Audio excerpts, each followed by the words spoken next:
ተሳስቶ እሱ ተሳስቷል ዋሽቷል እያልኩ ነው። አሁን አንተ እንደ መልስ እያደረክ የምታቀርብልኝ እዛው መልሰህ ሙሐመድ የተናገረውን ቃል ነው። ሙሐመድ ተሳስቷል። እሺ ይዋሽና የተሳሳቱትን አንድ ስጠኝ ሙሉ ከመጀመሪያ እስከ መጨረሻ። ለምሳሌ ነብዩ ሙሐመድ እኮ ማለት ነው ከልደተ ክርስቶስ ከ600 ዓመት በኋላ የመጣ ነብይ ነው። ከ600 ዓመት በኋላ በዛውም ከተወለደ በኋላ በ40 ዓመቱ ነው ተገለጸ። ድምጹን ያዘው ሚውት አታድርጉኝ። ገብቶሃል ወዳጅ? በማስረጃ እኮ እየነገርኩ ነው። በማስረጃ እየነገርኩ ነው። አንድ ጥቅስ ሳይነሳ እንዴ ከዚህ በላይ ማስረጃ ምን ብዬ ልንገር? እየነገርኩ እኮ ነው። ነብዩ መሐመድ ብቻው መጣና ሙሉ ለሙሉ በጣም መጣላው እዚህ ቲክቶክ ላይ መደማመጥ የማይፈልግ ሰው ይሳሳት። ልጁ ችግር የለውም። ጸጥ ብዬ እኮ አዳምጠዋለሁ። ይታቻል ግን ያዳምጥ።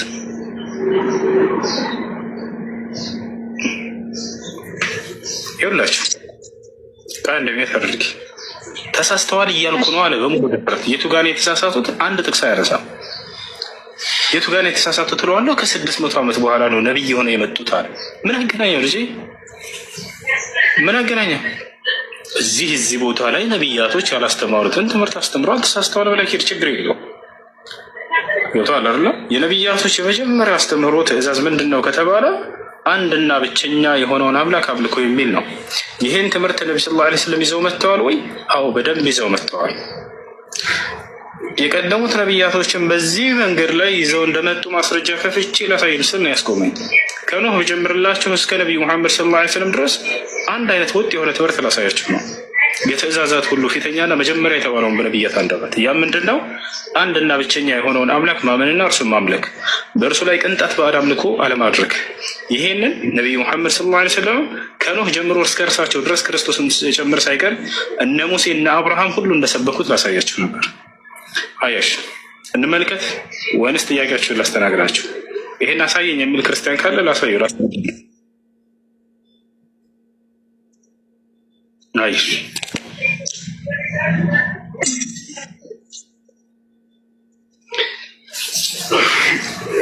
ቁርአን የወረደው ለነብዩ መሐመድ ሰለላሁ ዐለይሂ ወሰለም እንዲሁም ለኢየሱስ ክርስቶስና ለሙሴ በሙሐመድ በመጣ ጊዜ ዘመን እነዚህ ሁሉ ነቢያት ነበሩ፣ በህይወት ነበሩ። ላይድል ነው ከእርሳቸው በፊት ነበር የነበሩት ነቢያቶች። ከሌሉ እንዴት አወቅ ታዲያ እነሱ መናገራቸው ወይንም ለእነሱ መውረዱ? አሁን ልመልስልሽ፣ አዳምጪ። አዎ እነርሱ ከሌሉ እንዴት ልታውቅ ቻልክ የሚል ነው። ከፈጣሪ ሆነ ቃል ፈጣሪ ደግሞ ዘመን የሚገድበው አይደለም። ስለዚህ ያለፉትን ነቢያቶች ሁሉ አላህ ስብሐነ ወተዓላ ለመጨረሻው ዘመን ነቢይ ያንን ገለጠላቸው። ቃሉን በመልአኩ ገብርኤል በኩል በመንፈስ ቅዱስ ምሪት ቃሉን ገለጠላቸው። በዚህ መልኩ ልክ ለክርስቶስ ስለነ ሙሴ ስለነ አብርሃም ያለፉትን ሲገልጥላቸው እንደነበር ሁሉ ማለት ነው። ይሄ ነው። ኦኬ ነብዩ መሐመድ ወደ ከመጡ ነብይ ከሆኑ ያኒ 1400 ምናምን ዓመት ነው። ዘመን ከተፈጠረ ደግሞ እዚህ አይደለም፣ ዓለም ከተፈጠረች እዚህ አይደለም ጊዜው። ስለዚህ ይሄ ሁላ ዘመናት አልፎ በመሐመድ ጊዜ ለምን ይሄ ቁርአን ወረደ? ለምን ነው የኔ ጥያቄ። በዚህ ዘመን አይደለም ያኒ 1400 ማለት በጣም ቅርብ ጊዜ ነው፣ ሩቅ አይደለም። ኢየሱስ ክርስቶስ እንኳን በምድር መጥቶ ሞቶ ተሰቅሎ በተነሳት ከልደቱ እንኳን ከ2000 ከ3000 ዓመት ምናምን እያስቆጠረ ነው። ምን አገናኘው ነው የኔ ጥያቄ። ግራ የሚገባው እዚህ ጋር ነው። ምን ቀላል ነገር ነው። አምላክ በየዘመናቱ ነብያትን ሲያስነሳ ጊዜ ስላለፉት ነብያት ስላስተምሩታቸውና ስለ ትውልዶቻቸው ይተርክላቸው ነበር። ለነብዩ መሐመድ ሰለላሁ ዐለይሂ ወሰለም ልክ እንዲሁ በጊዜያቸው መጣና እርሱ አምላክ አላህ ሱብሓነሁ ወተዓላ ስላለፉት ነቢያትና ስለ አስተምሮቻቸው ስለ ህዝቦቻቸው እርሳቸውም እንዲሁ ተረከላቸው። ለክርስቶስ ለምሳሌ ስለ እነ ሙሴ ይነግረዋል። ለሙሴ ደግሞ ስለ አብርሃም፣ ስለ ኢስሐቅ፣ ስለ ያዕቆብ ይነግረዋል፣ ይተርክለታል። ይታቻል አይደል? ከዚያ በፊት ለነበሩትም ከአንተ በፊት እንዲህ አይነት ነቢያቶች ነበሩ እያለ ይተርክለታል። በሱረቱል አንዓም ላይ አላህ በአንድ ገጽ ላይ ብቻ 18 ነቢያትን በተከታታይ ከጠቀሰ በኋላ እነዚህ ከአንተ በፊት በቅኑ መንገዴ የመራኋቸው ናቸው እያለ ተናገረ ማለት ነው። ይህን ይመስላል። አሁን እኮ ይሄንን አምነን የምንቀበለው ሁሉም በየራሱ መጽሐፍ የወረደለት ቢሆን ከሌ የሰበከው ይሄንን ነው ከሌ የሰበከው ይሄንን ነው ስትሉን አንደርስታንድ እናደርጋለን። ነገር ግን መጽሐፉ የወረደው ለአንድ ሰው ነው። አንድ ሰው ይሄ ነው ይሄ ነው ይሄ ነው ብሎ ጻፈ። ማሳመኛ ነገር የለም። ይሄን ራሳችሁ ተማሩት። እኔ ሌላ ጥያቄ ልጠይቅ። ይሄን ተወሽ። እኔ ማመንና ለማመን ያላወቁ እንዳይመስለው መልስ አግኝቻለሁ ለልጁ። እሺ አንዴ ትቀጥላለህ፣ ችግር የለውም። ስላለፉት ነብያቶች የየራሳቸው መጽሐፍ ከሌለ ልናምን አይገባንም የሚል መስፈርት ከየት ነው ያመጣሽው? የትኛው የእምነት መጽሐፍት ላይ ነው ያለው? በመጽሐፍ ቅዱስ ከብሉይ ኪዳን እስከ አዲስ ኪዳን ሐዋርያትና ነቢያት ሙሉ አለው። አሁን ለምሳሌ የሆነ ነብይ ባልቀበለው የሆነ ነብይ ብቀበለው እኔ ክርስትና አይፈርስም። አሁን አንተ መሐመድ ነብዩን ባትቀበል እኮ ሙስሊም አትባልም፣ አትሆንም። አዳምጪ።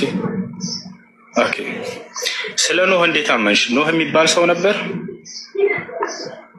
ኖህ የእግዚአብሔር ወዳጅ ነው፣ እሱ የታወቀ ነው። ማስረጃ እግዚአብሔር የሚወደው ነገር ግን ደግሞ ኃጢአትን የሰራ ማስረጃ ስለ ኖህ ማስረጃ ግን ከሙሴ ከኖህ በኋላ በመጣ መጽሐፍ አልቀበልም። በዘመኑ ያለ መጽሐፍ ምንድን ነው? በዘመኑ አንቺ እንደጠየቅሽው ማለት ነው። በዘመኑ የራሱ ነብይ የራሱ መጽሐፍ ሊኖረው ይገባል። የዚያ ካልሆነ እንቀበል አይገባም አልሽ። አይ የመጨረሻው ዘመን ላይ ገለጠላቸው ብለሽ በየራሳቸው የነበረ መጽሐፍ አልሽ። ኖህ የሚባል መጽሐፍ ከብሉይ ኪዳን እስከ አዲስ ኪዳን ማንበብ ትችላለህ። እኛ ጋር አንድ ብቻ ይዘን አንሄድም። ብሉይ ኪዳን የማን መጽሐፍ ነው? ብሉይ ኪዳንማ የሁሉም የነቢያቶች አለ፣ ሙሉ የነቢያቶች አለ። በማን በኩል ነው የመጣው? ቁርአን በነብዩ መሐመድ ሰለላሁ ዐለይሂ ወሰለም በኩል ነው የመጣው ካልን እኛ ጋር ከከሌ መጣ አንልም። እግዚአብሔር በራእይ የተገለጠ በመንፈስ ቅዱስ እየመራቸው ነው የተጻፈው። እኛ ጋር ከሰማይ ወረድ የሚባል የለም። ለሙሴ የተሰጠው መጽሐፍ ምን ይባላል? ለሙሴ የተሰጠው መጽሐፍ ሰዎች እንዲረዱበት የተጻፈ ንግግር ከሰማይ ወረድ ብለን አናምንም። ሲያንቺ ለሙሴ የተሰጠው መጽሐፍ ምንድን ነው? ናኩሽ ለሙሴ የተሰጠው መጽሐፍ ምን ይባላል?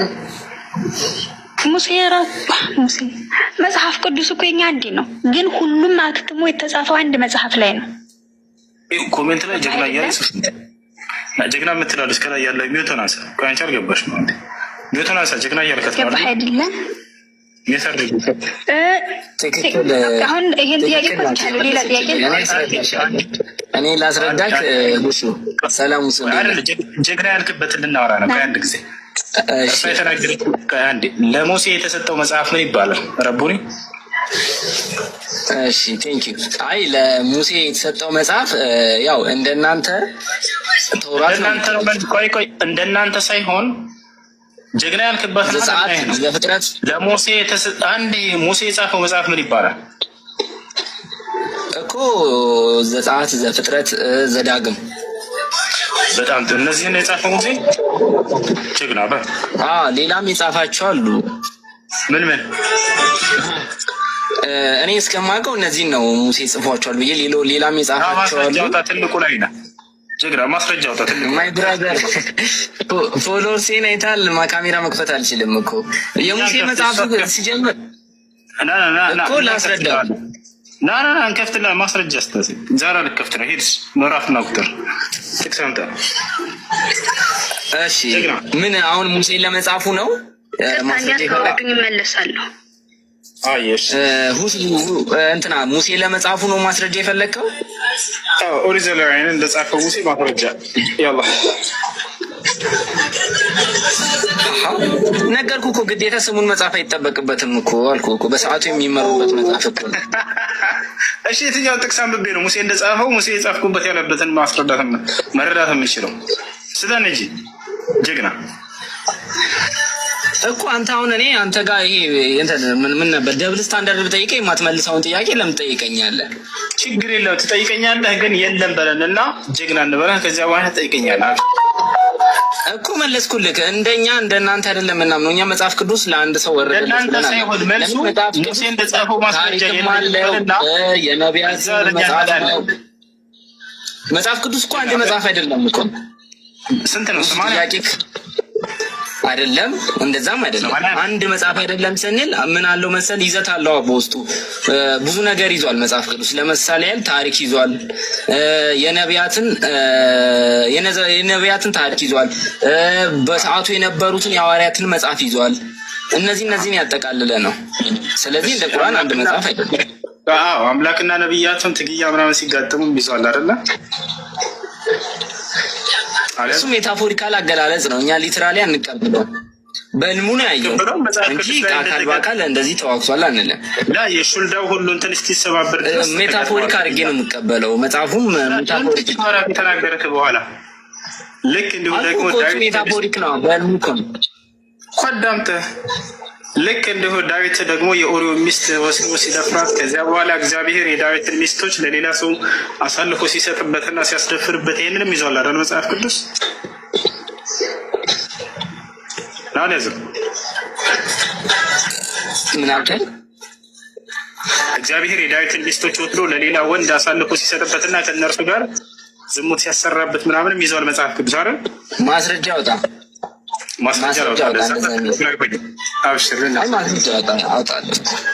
ልናሳይ ችግር ዛሬን ትክክል ያደርጓል። ዛሬ አለሽ አለኝ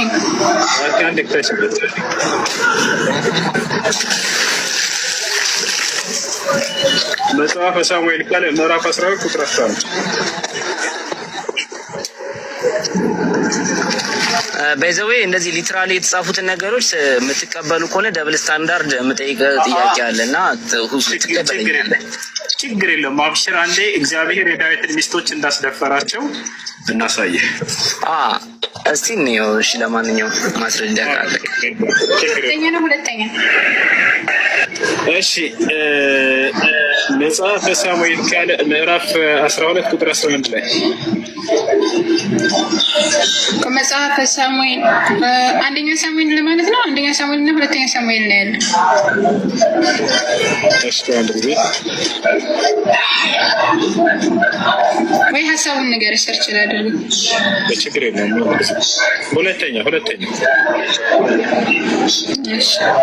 ሳሙኤል ምዕራፍ እና ስንት ላይ ነው ውሱ እንደዛ የሚለው?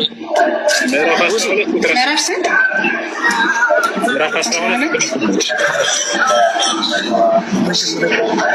ውሱ ስንት ላይ ነው ቦታው? ምዕራፍ 12 ቁጥር 11 ሁለተኛ ሳሙኤል። እዚህ ላይ እኮ አውዱን ጠብቅ አላነበብከውም እንጂ እንደዛ አይደለም የሚለው። እሺ እኔም እያነበብኩኝ ነው። ታንበበው። እሺ እግዚአብሔር እንዲህ ይላል። እግዚአብሔርም እንዲህ ይላል። ቀጥላም እሺ ከአንድ ይቅርታ አድርጉልኝና ከ6 ጀምሮ ብናነበው ምን ይመስላችኋል? አንብቢልኝ ከ6 ጀምረሽ። እሺ ላንብብልህ? አንብቢ። ከ6 ይህን አድርጓልና አላዘንምና ስለ አንዲቱ በግ 4 ይመልስ አለው። ናታንም ዳዊትን አለው፣ ያ ሰው አንተ ነህ። የእስራኤል አምላክ እግዚአብሔር እንዲህ ይላል፣ በእስራኤል ላይ ንጉሥ ልትሆን ቀባሁ፣ ከሳኦልም ልጅ አዳንኩህ አለው። የጌታህንም ቤት ሰጠው፣ የጌታህንም ሚስቶች በተጣልኩልህ የእስራኤልና የይሁዳን ቤት ሰጠው። ይህ አንሶ ቢሆን ኑሮ ሌላ የበለጠ ጨምርልህ ነበር። አሁንስ በፊቱ ክፉን ስትሰራ ዘንድ እግዚአብሔርን ነገር ለምን አቃለልክ? የቄጢያውያንም የኦርዮንም ሚስት በመትተህ ሚስቱንም ለአንተ ሚስት ትሆን ዘንድ ወስደሃል። እርሱንም በአሞን ልጆች በሰይፍ ገድልሃል። ስለዚህ አቃልኸኛል። የቄጢያውያን የኦርዮም ሚስት ለአንተ ሚስት ትሆን ዘንድ ወስደሃል። ለዘላለም ከቤት ሰይፍ አይርቅም። እግዚአብሔር እንዲህ ይላል፣ እነሆ ከቤት ክፉ ነገር አስነሳለሁ፣ ሚስቶችህም በዓይኖች ፊት እወስዳለሁ፣ ለዘመድህም እሰጣቸዋለሁ። በዚህም ፀሐይ ዓይን ፊት ለፊት ከሚስቶችህ ጋር ይተኛል። አንተ ይህንን በስውር አድርገዋልና እኔ ግን ይህንን በእስራኤል ሁሉ ፊት በፀሐይ ፊት አደርገዋለሁ ይላል። እዚህ ላይ ጥያቄ ምንድን ነው አንተ ያመጣው ምንድን ነው የሚለው ምንድን ነው? አይታል እኮ ከላይ ጀምሮ ምን ይላል መሰለኝ? እግዚአብሔር የዳዊትን ሚስቶች ለሌላ ወንድ አሳልፎ ሰጥቶበት እንዲተኙ አድርጎበታል። አላደረገም። እንደዛ አይደለም አውዱ የሚለው ምን ይላል መሰለ? ከላይ ጀምሮ እኮ ያስረዳን ነበር የመጣው ሁሉ። እግዚአብሔር እንዲህ ይላል፣ እነሆ በቤትህ ክፉ ነገር አስነሳብሃለሁ፣ ሚስቶችህን በዓይኖችህ ፊት ወስዳለሁ አለ። ማን ነው እንዲህ እያለ ያለው? ሚስቶችህን በዓይኖችህ ፊት ወስዳለሁ የሚለው ማን ነው? እግዚአብሔር ነው የሚለው። በጣም ጥሩ። ከዚያ ምን አለ? ለዘመድህም እሰጣቸዋለሁ። ታውቃለህ እኮ እናንተ እንደምትለው አይደለም። ቀጥልሽ። በፈጣሪ ስም ለዘመድህም እሰጣቸዋለሁ አለ። የማንም ሚስት ነው ለዘመዱ የሚሰጣቸው? የዳዊትን አይደለም? እዛ ነው የሚለው። በዚህችም ፀሐይ ዓይን ፊት ከሚስቶችህ ጋር ይተኛል አለ። እግዚአብሔር የሰው ሚስት ወስዶ ለሌላ ሰው አብረው እንዲተኙ ወይንም ዝሙት እንዲሰሩ አድርጓል አላደረገም? በዚህ ጥቅስ መሰረት እኮ አንተ እንደምትለው አይደለም። እዚህ ጋር በዚህ መሰረት እንደምለው ሳይሆን አንተ መጽሐፉ እንደሚለው አሁን እግዚአብሔር የዳዊትን ሚስቶች ወስዶ ለሌላ ሰው አብረው እንዲተኙ፣ ያ ማለት ዝሙት እንዲሰራ አድርጓል አላደረገም? እግዚአብሔር አይደለም ዝሙት ስለማሰራት አይደለም የሚናገረው። እዚህ ጋር ምንድን ነው ዳዊት ከላይ የሰራውን ስራ ዝሙት ማለት ያው ፈጣሪ ከፈቀደልህ ውጪ ማግባት ነው። ያልፈቀደልህ ማግባት። እነዚህ ሚስቶቹ ናቸው አብረውት እንዲተኙ የሚያደርጋቸው እግዚአብሔር ወይንስ የዳዊት ሚስቶች? ያለ እግዚአብሔር ዝሙት የሚባለው ሁሱ እንደናንተ ማስተምረው እንደኛ ማስተምረው ዝሙት የሚባለው ፈጣሪ ያልፈቀደልን ስታገባ ነው። ፈጣሪ ከፈቀደልህ ዝሙት አይባልም አይደል? የሰው ሚስት መገናኘት እንዲገናኙ ማድረግስ ዝሙት ነው አይደለም? ለምሳሌ ያህል እኮ በእግዚአብሔር ዘንድ እግዚአብሔር የፈቀደልን እያልኩ እኮ ነው። አንተ እኮ አራት ስታገባ አላህ ስለፈቀደልን አይደል? አይደለም። አዳምጥ። እኔ ሚስት እያለኝ ለምሳሌ ያንን አምላክ ለሌላ ሰው አሳልፎ አዳምጥ እንጂ የሰው ሚስት ተቀብቶ ለሌላ ሰዎች ግንኙነት እንዲያደርጉ ማድረግ እኮ ዝሙት ማሰራት እኮ ማለት ይሄ ነው። ገብቶሃል አይደል? ስለዚህ እግዚአብሔር ምን አደረገ እዚህ ጋር ከተባለ የዳዊትን ሚስቶች ወስዶ የሰው ሚስት ማለት ነው። የዳዊትን ሚስቶች ወስዶ ለሌላ ሰው አብረው እንዲተኙ አድርጓል አላደረገም?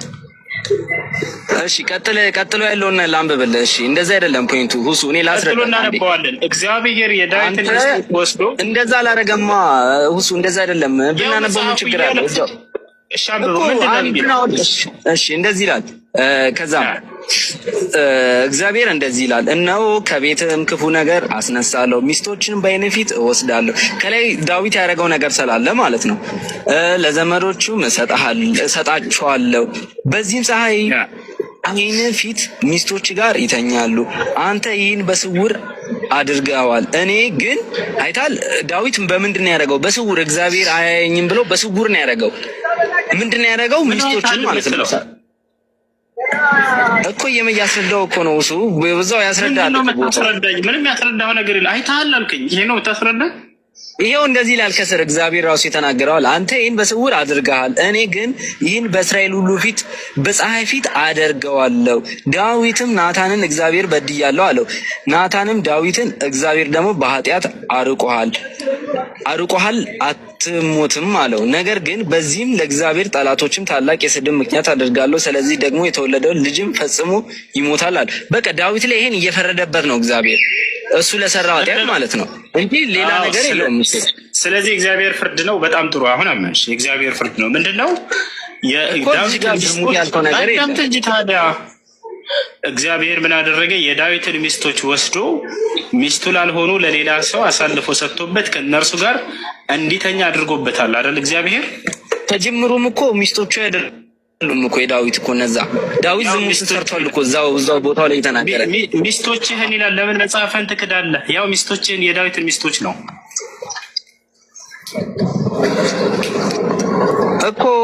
እኮ እንደዚህ ይላል። ሚስቶች እስቲ ሚስቶችን አሳየው።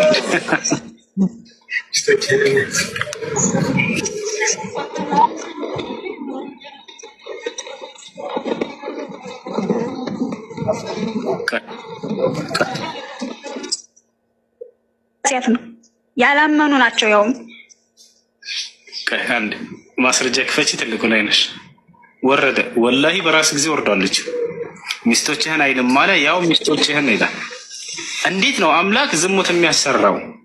የዳዊትን ንጹህ ሚስቶች አመጣና ለሌላ ሰው አብሮህ እንዲተኛ አድርጋለሁኝ። በሌላ ቦታ ላይ ምን ይላል? የወንድምህ ሚስት አትመኝ እያለ ከደነገገ በኋላ የሰው ሚስት እየወሰደ እግዚአብሔር ከሌላ ወንዶች ጋር እንዲተኙ አደርጋለሁ ማለት ምን ማለት ነው? ዝሙት ማሰራት አይደለም። አልገባህም አንተ። ይሄ ራሱ የቻለ ትርጓሜ ያለው ገባህ አይደለ? እንደዛ ያለው እግዚአብሔር በመጀመሪያ ዳዊት የእሱ ያልሆኑትን ነው፣ ሚስቶች ያልሆኑትን ነው። ማስረጃ ክፈች ትልቁ ላይ ነሽ። ማስረጃ ክፈች ትልቁ ላይ ነሽ። ቆይ ልንገርህ፣ ያዳምጠኝ በመጀመሪያ። ሚስቶችህ ያለው ዝሙት ከፈጸሙት ከፈጸመ ሴቶች ጋር ነው እንጂ እነዛ ሚስቶቹ አይደሉም። ግን ዝሙትን ስለሰራ ያንን ነው እያለ ያለው። ቆሽ በእግዚአብሔር ፍርድን አደረገ። በእናንተ አላህ ፈቀደልኝ ብሎ ነው መሐመድ ሴት የሚያገባው። እስኪ እንደዚህ የተቆጣበት ኃጢአትን የከለከለበትን እስኪያሳየኝ ጎሽ እኮ ታዲያ ይሄ እኮ ሚስት እኮ ነው ማግባት እኮ የሰው ሚስት እኮ አይደለም። ነብዩ ሰለላሁ ዐለይሂ ወሰለም የቀሙትና ያገቡት። እዚህ ቦታ ላይ ግን ዳዊት ምንድን ነው ያደረገው ከተባለ የሰው ሚስት ማን ነው? እግዚአብሔር ምን አደረገ? የሰው ሚስት አመጣና ለሌላ ወንድ አብረው እንዲተኙ አደረገ። ያ ነው የሰው ሚስት አይደለም። ዳዊት ኃጢአት ስለሰራ እሱ እግዚአብሔር አያየኝም ብሎ በስውር ሲሰራ፣ እግዚአብሔር ደግሞ እሱ የሰራውን በአደባባይ እሱ እግዚአብሔር እንደሚያየው እግዚአብሔር ያየው ደግሞ ሰው ላይ ማሳይቶ ዳዊትን እያዋረደው እኮ ነው። እግዚአብሔር ኃጢአቱን በአደባባይ እያሳየ እንደዚህ ማድረግ እንደሌለብን እያስተማረ ነው። ይሄ እንደናንተ ተፈቀደ ምናምን የሚባል ነገር የለም። አዳምጪ አንቺ በእናንተ ተፈቀደ የሚላት ዲጋግሚ ዝም ብለሽ አንቺ አላለ እግዚአብሔር ምን አደረገ ከተባለ እስኪ እኛ ጋር ሴቶች ሚስቶች ተፈቅዷል ብሎ አምጣልኝ። እናንተ ጋር ተፈቅዷል። ነይንት ዝሙት እኮ ነው እግዚአብሔር እያሰራ ያልኩሽ እኮ መጽሐፉ ላይ ምን አለ? ያንተን ሚስቶች ወስጄ አይደለም ያንተ አረዳድ ነው። ሰው እኮ እንደራሱ እንደሚረዳው ነው። ገባህ አይደለ? ያንተ አረዳድ እንጂ እንደዛ አይደለም። መጽሐፍ ቅዱስ ራሱ የቻለ ትርጓሜ ያለው። ወራችሁ በኋላ ልክ ሰው ሲናገር ደግሞ አዳምጡ። ይላል እንዲህ እናንተ ፈቅዶለት እኮ የለም እኮ እንትን ያለው ምን አገናኘው? እዚህ ጋር እያወራን ያለ ነው አምላክ ዝሙትን ስላሰራ። በቁርአን ላይ ነብዩ መሐመድ ሰለላሁ ዐለይሂ ወሰለም የሰው ሚስት ያልሆኑ ሰዎችን ሲያገቡ ጋብቻና ዝሙትን ለማገናኘት መሞከር ሰማይና ምድር፣ አረ ሰማይና ምድር ቅርብ ናቸው በጣም ያለው። ለማንኛውም እኔ ይሄንን አምላክ ያድርገዋል ብለን አይደለም። የነብያት አምላክ ከእንዲህ አይነት ነገር በጣም የጠራ ነው። ወላሂ ለአዚም የአብርሃም የይስሐቅ የያዕቆብ አምላክ የአንዱ አምላክ ይሄንን አያስደርግም። አምላክ ጻድቅ ነው፣ ጽድቅን ያደርጋል፣ ኃጢአትን በፍጹም አያደርግም። ይሄን ልመኑ። ለዚህ ነው መጽሐፉ ተበርዟል ስንላችሁ ጊዜ አምላክ እንዴት ነው የነብያቶችን ሚስት እየቀማ ለሌላ ሰው አሳልፎ ሰጥቶ ዝሙት እንዲሰራባቸው የሚያደርገው እነዛን ሴቶች?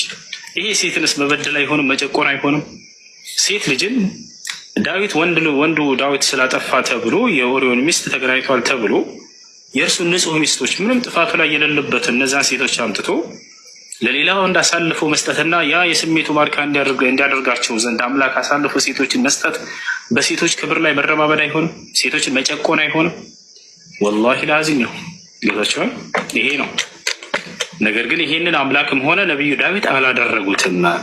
መጽሐፉ ላይ ተቀጥፎበት ተዋሽቶበት። ለዚህ ነው መጽሐፍ ተበርዟል ስንላችሁ የአምላክንና የነቢያትን ክብር የጠበቀ አይደለም። አምላክ ዝሙት እንዳሰራ ልክ እንዲሁ ነቢያቶች የሰው ሚስት የኦሪዮን ሚስት ቀምቶ እንደደፈረበትና እንደቀማ ኦሪዮን እንዳስገደለ ይናገራል። እንዲህ አይነት አጸያፊ ነገር ያ ነቢዩ ዳዊት ወላሂ አላደረገም። ታዲያ ይህን ነገር ማን ነው ሊጽፈው የሚችለው ካላችሁ እነዚያ ይሁዳውያን ናቸው። ነቢያትን ዋሽተው ቀጥፈው ከአምላክ ዘንድ ይህን ሁሉ ከባባድ ኃጢአት ጭነውባቸው ራሳቸውን ጻድቅ አድርገው ታያላችሁ። ራሳቸውን ቅዱስ ሕዝብ አድርገው ታያላችሁ አይሁዲዎች። አላህ ስብሐነሁ ወተዓላ ለዚህ ነው እነዚያን አይሁዶች የተረገሙ ብሎ የገለጻቸው። እነዚያ አይሁዶች የተረገሙ ናቸው። ዳዊት ረግሟቸዋል፣ ኢየሱስ ረግሟቸዋል። አላህ በቁርአን ላይ ሲናገር ሉዒነ አለዚነ ከፈሩ ሚን በኒ እስራኤል ዐላ ሊሳኒ ዳውድ ወዒሳ ብን መርየም አለ። ከእነዚያ ከእስራኤል ልጆች የካዱት በዳዊትና በማርያም ልጅ አንደበት የተረግመዋል አለ። ማንና ማን? ዳዊትና ኢየሱስ ረግመዋቸዋል። ገብታቸው ኢየሱስ የቱ ጋር ነው የረገማቸው? በደንብ ለሚያስተውል ሰው ዛሬ አዲስ ነገር ልንገራችሁ ክርስቲያኖች። ኢየሱስ ክርስቶስ አይታችሁ ከሆነ ከሐዋርያቶች ጋር እየሄደ የሆነችን ዛፍ ከሩቅ አያት ይላል። ከሩቅ አያትና ምናልባትም የዛፍ ፍሬ ይኖርባት ወይም በለስ ይኖርባት ይሆን ብሎ ሄደ ወደ እርሷ ይላል። ከዚያም በኋላ ሄደ የሚበላን ፍሬ አላገኘባትም እና ዛፏን ረገማት ይላል። እናንተ እዚህ ጋር የምታስቡት ስለ ዛፍ እያወራ ይመስላችኋል? ላ ስለ ዛፍ አይደለም። የሚገርም ጥበብ ነው እዚህ ጋር ክርስቶስ የተናገረው። አላህ ይሄን ነው በቁርአን ላይ እንደረገማቸው ሲነግረን ጊዜ ማን ነው እየተረገመ ያለው? ፍሬ ሲል ምን ለማለት ነው? ዛፍ ሲል ምን ለማለት ነው? ዛፍ እያለ ያለው የአይሁድን ህዝብ ነው። በዚያ መካከል ክርስቶስ ወደ አይሁድ ህዝብ መጣ፣ ወደ እነርሱ ምናልባትም ፍሬ ይኖርባት ይሆን እያለ እየተናገረ ያለው ከእነርሱ መካከል የአምላክን ህግና ስርዓት የሚቀበል ይኖር ይሆን ብሎ ወደ እነርሱ መምጣትን ያሳያል። ከዚያ በኋላ ግን ከእነርሱ በርካቶቹ አልተቀበሉትም እና ረገማቸው ክርስቶስ። ገብታችኋል አይደል? እነርሱ ምን አደረጋቸው? ረገማቸው ክርስቶስ። ዛፍ አይብቀልብሽ፣ ፍሬም አይብቀልብሽ ከዚህ በኋላ ብሎ ረገማት ክርስቶስ። ገብታችኋል አይደል? ልክ ተመልሶ ሲመጣ ጊዜ እንደደረቀ ተገኘ። ከዛ በኋላ ክርስቶስ ወረድ ብሎ ምን አለ? የእግዚአብሔር መንግስት ግን አላቸው ከእናንተ ተነጥቆ ፍሬውን ለሚያፈራ ህዝብ ይሰጣል አለ። ያ ማለት ከአይሁድ ህዝብ ከዚህ በኋላ የነብይነት ማዕረግ እንደሚነጠቅና ፍሬውን የሚያፈራ ትውልድ ከአይሁድ ህዝብ ለሆነ ለሌላ አካል ያ የነብይነት ማዕረግ እንደሚሰጥ እየነገራቸው ነው።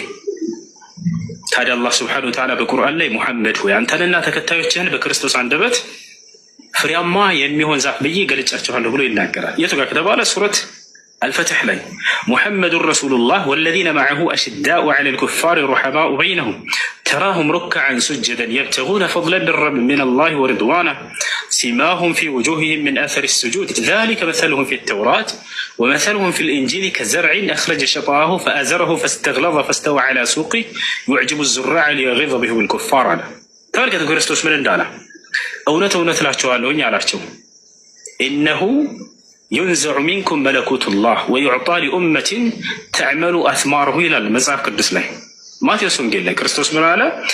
የእግዚአብሔር መንግስት ወይንም የአምላክ መንግስት ከዚህ በኋላ ከእናንተ ትነጠቃለች፣ ከዚያስ ነገር ግን ፍሬውን ለሚያፈራ ትውልድም ትሰጣለች አለ። እታቻለ አይደል? ያ ተነጠቀ ከእነርሱ ፍሬውን የሚያፈራ ትውልድ ተብሎ ተገለጸ። ለእነዚህ ህዝቦች ይሰጣል ከዚህ በኋላ አለ አላህ በቁርአን ላይ ምን አለ? በኢንጂልም ላይ በመሲሁ አንደበት ፍሬውን የሚያፈራ ዛፍ ብዬ አንተን ሙሐመድንና ተከታዮችን ገለጽኳችሁ ብሎ ተናገረ። ስለዚህ ክርስቶስ እዛ ጋር እየተራገመ ያለው ዛፍን አይደለም። እንዴት ነው አንድ ነቢይ ቁሙ ዛፍን ይራገማል ብላችሁ ታስቡት? ዛፍን አልተራገመም። ገብታችኋል? ርቦት የሚለው ነገር እነርሱን ወደ ቀኑ መንገድ ለመምራት ምን ያክል ጉጉት እንዳለው የሚገልጽ ምሳሌ ነው እንጂ ክርስቶስ ስለተራበ ምናምን እዛ ሄዶ ዛፍ ፍሬ ፍለጋ ሄደ እንዳይመስላችሁ። ወደ ዛፏም ሄደ ሲል ጊዜ ወደ አይሁድ ወገን ወደ እስራኤል ወገን መምጣቱን ያሳያል። ከዚያ በኋላ እነርሱን አንቀበልም ስላሉ እነርሱን እንደረገማቸው ያሳያል። ይብላችኋል አይደል? ከዚያ በኋላ ወረድ ብሎ ግን ከዚህ በኋላ የአምላክ መንግስት ከእናንተ ይነጠቃል ብሎ ነገራቸው። ነገር ግን ፍሬውን ለሚያፈራ ትውልድም ይሰጣል አላቸው። ታዲያ ነቢያችን ሰለላሁ ዐለይሂ ወሰለም አላህ ቃል በቃል በቁርአን ላይ ይህን ትንቢት ለእርሳቸው በመሲሁ አንደበት እንደተናገረ ገለጸ። የት ሱረት አልፈትህ መጨረሻው ላይ ዛፉን እንዳጠነከሩ ቀንዘሎች ወይም ፍሬዎች ብዬ በመሲሁ አንደበት ገለጽኩህ እያለ ነገራቸው ማለት ነው። ይህን ለሚያስተነትን ሰው ከዚያ በኋላ እዚያው ላይ ክርስቶስ ሌላ ትንቢት ተናገረ። ምን አላቸው? እርሱም የማዕዘን ራስ ይሆናል ብሎ ነገራቸው። የማዕዘን ራስ ድንጋይ ይሆናል አላቸው። እርሱ የሚወድቅበትን ይጨፈልቀዋል አለ። እርሱን ሊወድቅበት ያለን ደግሞ አምላክ እንደሚበቀልለት ተናገረ። የማዕዘን ራስ ድንጋይ ማለት ምን ማለት ይመስላችኋል? ስለ ድንጋይ ያወራ ይመስላችኋል? አሁንም ክርስቶስ ስለ ድንጋይ አይደለም። ነቢዩ ሙሐመድ ሰለላሁ ዐለይሂ ወሰለም ይህ ትንቢት ስለ እርሳቸው እንደተነገረ በነቢያት አንደበት ሲናገሩ ምን አሉ? መሰሉ ወመሰሉ ልአንቢያ አሉ አለዚነ ሚን ቀብሊ፣ የእኔና ከእኔ በፊት የተላኩት የነቢያቶች ምሳሌያችን ይህ ነው ልንገራችሁ ብሎ ተናገሩ። ከመሰሊ ረጁልን በና በይተን አሉ፣ ልክ እንደ አንድ ግለሰብ ያ ግለሰብ መጣና ግንብን ሰራ አሉ። ምሳሌ እየተናገሩ ነው። ግንብን ከሰራ በኋላ በማዕዘኑ ቦታ ላይ አንዲትን የድንጋይ ክፍተት ብቻ ስትቀር አሳምሮ አስዋበው ሰራው አሉ። ከዚያም በኋላ ሰዎች እርሱን እየተመለከቱ ምንኛ ያማረ ግንብ ነው እያሉ ያወደሱትና ይደነቁበትም ጀመር አለ። ከዚያም በኋላ ምን አለ ይቺ ማዕዘኗ ላይ ያለችው አንዲት የድንጋይ ክፍተት ብትመጣና ብትሞላ ብለው ይናገራሉ ማለት። እኔም ያ የማዕዘን ራስ ድንጋይ የተባልኩት እኔ ነኝ አሉ። ያሰላ ወአነ ቲልከ ለቢን አሉ ቃል በቃል እኔም የማዕዘን ራስ ድንጋይ ነኝ፣ በእኔም የነቢያትን መጨረሻና መደምደሚያ በእኔ ዘጋ አምላክም ብለው ተናገሩ።